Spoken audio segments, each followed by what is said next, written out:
So we're going to be talking a little bit about programmatic and talking about the sort of definition that's used in the industry today is a little bit ambiguous in terms of what people actually mean when they're talking about how you approach the marketplace in a programmatic way. You know, as you see from the title, you know, what we're talking about here is data field programmatic, and really, you know, our prediction of why it's going to be the dominant force, you know, as we move forward and as technology becomes increasingly sophisticated in the marketplace. You know, you move from that, you know, that sort of paradigm of having a, you know, static buying relationship with an ad network where you're buying on a cost per completed view or even a CPI. You get more into the marketing technology that becomes dynamic, similar to, you know, as it just says, being able to kind of deploy a different experience to different users. You also want to be able to deploy different advertising to different users as you go on the demand side of the actual user acquisition, as opposed to the supply side of the actual app experience that's deployed. So a little bit about Fixu. You know, as you see here, we've worked with over 900 clients. We do have a tendency to work with more of the high-end clients. While we do work with smaller app developers, you know, we're not working with kind of 3 people in a garage. Although if you're in a garage, we're happy to talk to you. You know, we do work with more of the Coca-Colas there. You know, in terms of what we're actually talking about today, you know, it's the basic question. It's sort of fundamental for the marketer is, you know, where are you reaching your users? You know, who are you reaching and how are you actually reaching them? You know, I think it's kind of preaching to the choir a little bit when talking about mobile at a app promotion summit. So I'm going to skip over most of that. So I'm going to focus mainly on data and programmatic and really what that means. But it is worth saying that, you know, as you all know, increasing amounts of time are being spent on, you know, from users on their mobile devices, you know, both in terms of, you know, having the mobile dominance over desktop, as well as the number of devices shipped. When you see that the devices shipped in the last year, you know, 9 out of 10 of them have been mobile devices, and so that's only going to increase and become more important. But it's a very different situation when you're dealing with the actual mobile data that's available on the devices. You know, on desktop, you see, you know, a very big paradigm of cookie-based tracking. You know, you have this client-side data where the, you know, the information rests on the cookie. It rests on the user's actual desktop machine. You can access it, you can read it, and that's how technology's been developed so far. On mobile, you know, you know, as most of you know, you don't have the cookie. You know, there's some cookie traffic available on mobile web, but you're really relying on, you know, identifiers. You know, the sort of tailor-made advertising tools built by the actual platform. So rather than having you know, a specific technology developed for advertising like cookie, you know, you're having advertising-enabled platforms, and so iOS and Android have more in common, really, in terms of advertising than they have difference. So, you know, if you're reaching your users on mobile, you really need to reach them in-app. That's where the identifiers exist. You know, only 13% of the overall mobile traffic of where people are spending their time is actually available on mobile web. So if you want to reach your audience, you know, you're trying to find who your audience is, you know, you need to really rely on in-app traffic. And it creates this very data-rich environment, because not only do you have the individual identifiers, but, you know, there's more information that apps can collect about their users that's you know, very robust. You know, so you know you want to reach your users in app. We have here this video that will hopefully work of, you know, the first week of iOS 8 activity. You know, as you see kind of new launches and new uptick in the environment. And it doesn't appear to actually work. All right. All right, anyway, moving past that, you know, really, you know, as I was saying, that there's kind of two types of data in the environment. You know, as we shift from this paradigm of client-side data that desktop companies have traditionally relied on, you know, and we move into server-side data where you own your own data, it's important to actually own your data. You know, there's been some speakers that have talked about that that so far, but you'd be surprised how many people know that they can use this data, know that this data is available, but haven't actually invested the time and effort into collecting that data and making it actionable in a particular way. So you have two different types of data. You have your third-party data that's both the sort of third-party data providers. You have your Blue Skies and your other kind of DMPs. And you also have third-party data providers like Facebook. Facebook and Twitter are very robust third-party data providers where you can buy their data and use that to augment your advertising campaigns, which makes them such powerful sources. But that really means don't neglect your first-party data. As some of the speakers have spoken about today already, there's a huge amount of data just available if you track it, and if you feed it back into your programmatic systems that you can make actionable. And that's some of the most powerful data, because that's not broad interest targeting on Facebook. That's how your users interact with your apps. Fixu has tracked over 1.7 billion different unique devices. That's over 60% of every iOS and Android device shipped. And so we've seen, and collected a lot of this data, but being able to kind of feed that back into the system is really the most important part. So it's very different than desktop. You really have to build the infrastructure to use that and be able to actually redeploy that into the system. So that redeployment, that is programmatic. So that is kind of a little bit of a buzzword in the industry today. But one thing is clear once you start looking at kind of programmatic buying is no one actually has any consensus on what it even means. So you can see the growth of programmatic buying under some definitions, and you can see the projected growth. One thing's clear about this graph is that while there's it's already significant and it's already growing, you do see globally it's growing faster than in the US and is projected to grow faster, which in Europe and in the European marketplaces creates a huge opportunity to kind of jump on programmatic buying sooner and be part of that growth as opposed to approaching it later. But 60% of ad agency execs aren't even clear on exactly what programmatic means. So for the purpose of this talk, we're going to put forth what our definition would be. And you may disagree on the definition. There's a lot of different ones out there, but at least we're on the same page in terms of what we're talking about.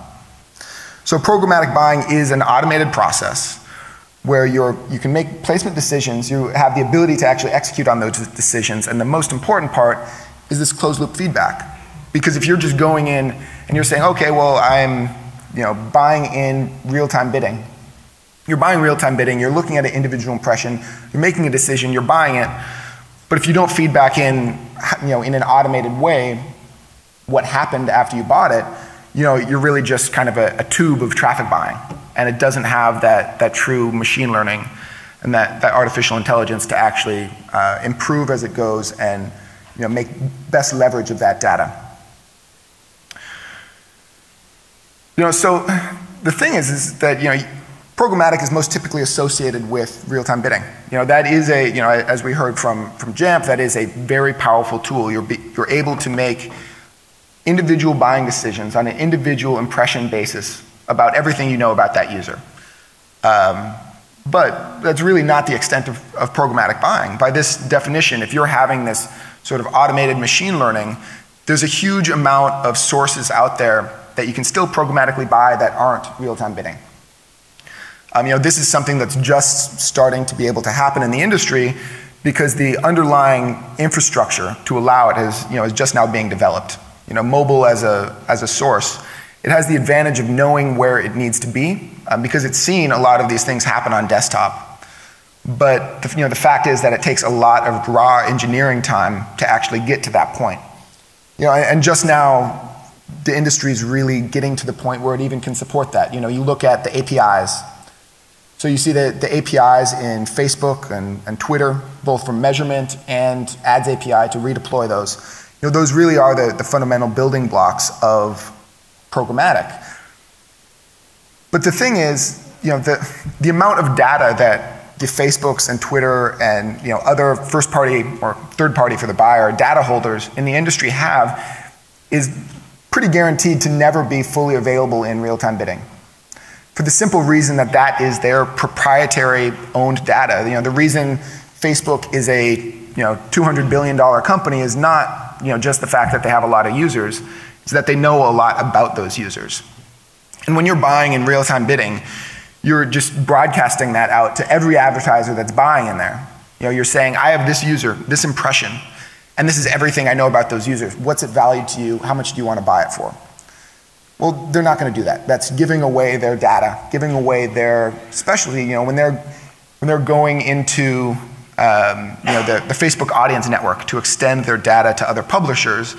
There's a reason you have to buy it through them because they don't want to give that away. And so what that means is that there's always going to be programmatic buying opportunities that aren't just limited to real-time bidding. You can take these automated processes, you can take them and deploy them to Facebook, to Twitter, through their APIs, to video networks, to other sources, and you can leverage these really data-rich environments that aren't willing to give you impression-level data about their individual users. So then it becomes a really big challenge of how do you marry up the sort of programmatic contextual buying opportunities in RTB. You can augment that with your own first-party data, with purchased third-party data. You can also buy into these kind of pools of user-rich, third-party data-rich environments that are the social networks. And you need to figure out a way how to balance each of those approaches because a lot of the time you are bidding on the same user. You need to be able to tell that, and limit your exposure to just kind of overlapping and bidding yourself up. But the fact is when you know more about those users, even from the more sort of static buying connections of an ads API, when you have more information, you have a better idea of what to bid. Really the fundamental rule of optimization is pretty simple. You need to figure out what every piece of traffic is worth. You need to break it into as granular a piece as possible. You then order it from most valuable to least valuable and then buy it in order until you reach your constraint. But fundamentally that becomes a challenge because that granularity is a technological issue. Assessing what each one is valued is a mathematical issue. And then kind of buying it in order until you hit your constraint is actually an execution issue because you need to know what your constraints are. You need to know what your users are worth so that you can bid in this auction marketplace at the most efficient frontier that you can afford because that will create the highest scale and allow you to excel past your competition in the marketplace. Because otherwise you're selling yourself short or you're making a loss. And either one is doing yourself a disservice. So when we say programmatic, this is what we mean. This is an actual example of some campaigns that we ran in a programmatic way through some APIs. So this isn't real-time bidding. This isn't going into individual impression levels. And I don't need to go too far into this, but essentially on the left you have a static bidding environment, and on the right you have a programmatic environment. It's a stacked 100% graph. So each portion, each color is the portion of budget that's going to an individual stream of traffic. Each stream of traffic has its own targeting parameters, kind of its own angle on the traffic. When earlier we were hearing some of the panelists talking about breaking social network buying into a whole bunch of little pieces. That is the granularity that you need to create. And when you're able to go in there, you see the white line is performance, the CPI in this case. It doesn't unfortunately have an additional access to look at the volume associated with this. But you see when you're buying in a static way, you get some good performance for a while, it spikes, you make some changes, it starts to come down, but then your volume suffers. But when you're able to have machine learning rapidly execute and re-ingest that data and be able to redeploy against that data, you get a much more dynamic environment that's able to drastically reduce CPIs as well as increase volume over time. It's just a much more efficient way of buying. And so when you're doing that, you're trying to reach a specific audience where you get past the contextual buying of even real-time bidding. and you're trying to leverage the specific data that you have and kind of get that into the purchasing marketplace. Because the fact is that most of the ad inventory out there is sitting in freemium games. If you have a freemium game, that can work very well. But you're also trying to find the underlying user. There's the hardcore gamer that happens to be using a freemium game, but maybe on average that game is not good context for that user. Maybe you're trying to find the home buyer or the business traveler that's using these ad-supported games or using these games that show ads, but you need to actually get past the contextual level to understand who that user is. So you now have the data on your users. You have the way to actually deploy this, and you need to know, okay, well, kind of what audiences am I actually buying, and how do I use that data? So we've talked about the context, whether that user's in Angry Birds or that user's sitting in Cut the Rope, how you actually find that ad space, but then you need to get into that user and understand what are their demographics. The demographics is of course, and interest is very robust in Facebook environments, in Twitter environments, where you're finding what that user is actually doing at that moment, who they are, what their gender is. In terms of real-time data, that's a little bit broader, and in terms of device, whether they're using one of the newest Samsung devices or one of the really low-end, like a low-end HTC device, that makes a big difference in terms of the long-term value of your user, because it tells you something about who that user is. And and one thing that we found very effective is figuring out app usage. And this isn't from necessarily tracking data, but also from just being and buying aggressively in the real-time bidding environment. You see, you get that impression level data. When you win an auction in real-time bidding, you understand where that user was, what app they were using at the time you bought that impression, and you're able to construct very large profiles. And this is predominantly where our 1.7 billion device profiles come from. So you're able to figure out what apps people use. So if you're trying to buy, business travelers, and that they've spent time in multiple hotel booking apps, and they also frequently switch IP address on a regular basis and indicate that they're traveling, you can construct an audience for this, so that you can get your ads in front of really the right user, not just the right place. Of course, the social networks provide significant targeting opportunities, but again, they're not telling you everything they know about the user, so you need to create your own granularity. You need to, rather than creating 2 campaigns or even dozens of campaigns, creating thousands of campaigns that target individual permutations and be able to parse those permutations out and recombine them around what's actually the determinant factor of the traffic that you're buying and the users that you're buying will tell you a lot about how to go in and statistically predict what that user's lifetime value is, how that user will convert, and that's how you get the most efficiency out of your social campaigns. And then of course there's your first-party data that's available within retargeting. Retargeting is something that's kind of still significantly undervalued in the marketplace. It's hard enough to predict what your actual new user acquisitions are worth. But the question is how do you predict what a lapsed user is worth when you're reacquiring them? But the fact is that a lapsed user, or a user stuck in the funnel, is actually one of the highest quality users you can advertise against, because those users have shown clear intent to engage with your app. They've already qualified themselves in. It's just a matter of giving them the right message at the right time to move them through that funnel or re-engage them with the app. And we found that this is actually, if a user hasn't used your app for 3 months, the likelihood, more often than not, is that they're not generating significant additional value for your app. But they have shown intent to engage. And if they're not generating additional value, they are some of the easiest ones to bring back in to continue generating value. But in order to do that, you have to capture your first-party data. You have to own it. You have to really understand it. And it's not necessarily an easy challenge. And you have to be able to redeploy that programmatically back into the marketplace. And so for Fixie, this is how we would do it. We have our own data store where we've done this listing in terms of the actual traffic that we've bought in real-time bidding. we've run a significant number of Facebook and Twitter campaigns, and we've seen kind of what works, what doesn't work, and we have a lot of data. You can combine that with an individual customer's goal, really what their KPIs are, how does their business work, what sort of messaging works, and combine it with our customer's own first-party data, and deploy that into the audience, whether it's in the real-time bidding exchanges, whether it's in Facebook, Twitter, whether it's in traditional ad networks that have APIs for programmatic buying, and you have that completed loop. And with that completed loop, you can do real machine learning even in kind of more traditional, typically static marketplaces.